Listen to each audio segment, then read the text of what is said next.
Welcome back, everyone. In this tutorial we're going to go over a couple of more quick hits before we get into some more fun drawing and editing commands. Let's talk about drawing limits and then setting up our drawing units, and then hopefully by the end of this tutorial we'll be able to get into command aliases or shortcut commands. Otherwise we'll have to do that in the next tutorial. Anyway, drawing limits. We had talked about the AutoCAD workspace, the drawing area, in some of the earlier tutorials. And AutoCAD doesn't really care if you're drawing the solar system or whether you're drawing the details of a microchip. It really doesn't make a difference to AutoCAD. But one thing to do that's good when you start working is to set up your drawing limits. In other words, tell AutoCAD, how big is this workspace that I need to work in? Well, if I'm drawing the details of a microchip, well then my drawing limits may be 1 inch by 1 inch. If I'm drawing a house plan, my drawing limits may be 150 feet by 150 feet. So we'll want to tell AutoCAD what the drawing limits are. The easiest way to do that is if you just go to your Format pull-down menu, go all the way down near the bottom, you'll see an option that says Drawing Limits. Click on that, and it's going to bring up this command on the command line, and it's trying to set your drawing limits. Now, it says specify the lower left corner, and then it says 0, 0. Traditionally, I like to leave the lower left corner at 0, 0, and then always be working in positive X and positive Y space. It really doesn't matter. AutoCAD doesn't care unless you're doing using absolute coordinates, which most likely you're not going to be. It doesn't really matter. But traditionally, that's just the way I like to set up my drawing. So the default here is 0, 0 for the bottom left corner of my workspace. I'm going to hit enter, and then the upper right corner is 12 by 9. So 12 in the X and 9 in the Y. And if that's fine for me, then I'm just going to hit OK. If I want to set it to something like 100 units by 100 units, then I'm going to type in 100, 100 and hit enter. And there you go. Now, you don't really see anything, but if you were to turn on your grid, which we'll get into a little bit later, your grid will stop at those drawing limits.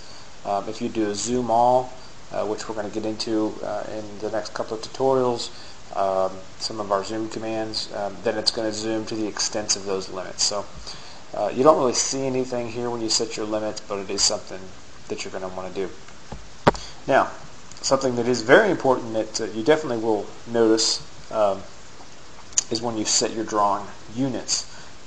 Now, if you're drawing a house plan, you might want to set your units to architectural. If you're drawing some sort of an engineering plan, you might want decimal, and there's surveyor units and things like that. So let's take a look at units. To set your units, you're going to go to your Format pull-down menu. You're going to go down towards the bottom. There's an option there that says Units. Click on Units. It's going to bring up a dialog box, your Drawing Units dialog box. Now, the length of your units, by default in the general AutoCAD drawing template file, is going to be set to decimal, and you probably noticed that when we typed in our units for our limits here just a minute ago. It was all in decimal. It was 12.0 and 9.0. Well, you might want to change those limits or change those units. So instead of using just decimal units, if you click on this pull down, it'll give you all the different optional units. You have architectural, decimal, engineering, fractional, and scientific. Let's say I wanted architectural units. Well, I'm going to select architectural, and now it's going to ask me for my precision. Everything from 0, 0 all the way up to 1/256 of an inch as far as precision goes. Now, AutoCAD is precise up to the 1,000th point past the decimal point. It's extremely precise. You don't have to worry about that. So if you set it to 1/16 of an inch, it doesn't mean that anything, it's only going to be precise up to a 1/16 of an inch. It's actually going to be more precise than that. It's just that those are the numbers that it's going to be rounding to, like when you list the length of a line. If you want to find the length of a line or the length or the width of a wall, it's going to round that to 1/16 of an inch when it's giving you that information. although it's actually even more precise than that. So you can set your precision to whatever you want. I'll set mine to 1/8, let's say. And then over here, this is my angle.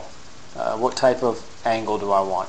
Do I want it referred to in decimal degrees when I'm typing in angles, or when I'm listing objects and finding what their angles are?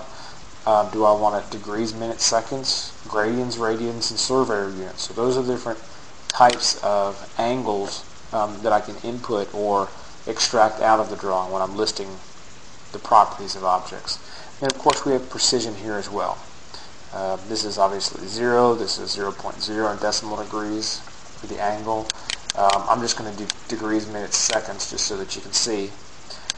Precision is to the degree, degree in minutes, to the degree in seconds, and then to the degree in seconds plus 1 decimal, degrees, minutes, seconds, 2 decimals, and so on and so forth. So you can set up your precision for your angles as well.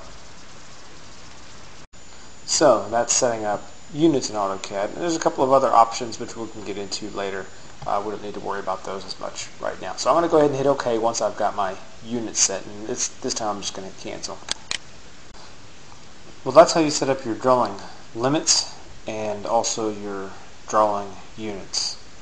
And that's it for this tutorial. In the next tutorial, I know this one was short, a couple of things we had to take care of there, but next tutorial we're going to go into command aliases and shortcut commands, which makes AutoCAD drawing quite a bit faster if you'll just take the time to learn them. So until next time, I appreciate you watching and I look forward to talking to you soon.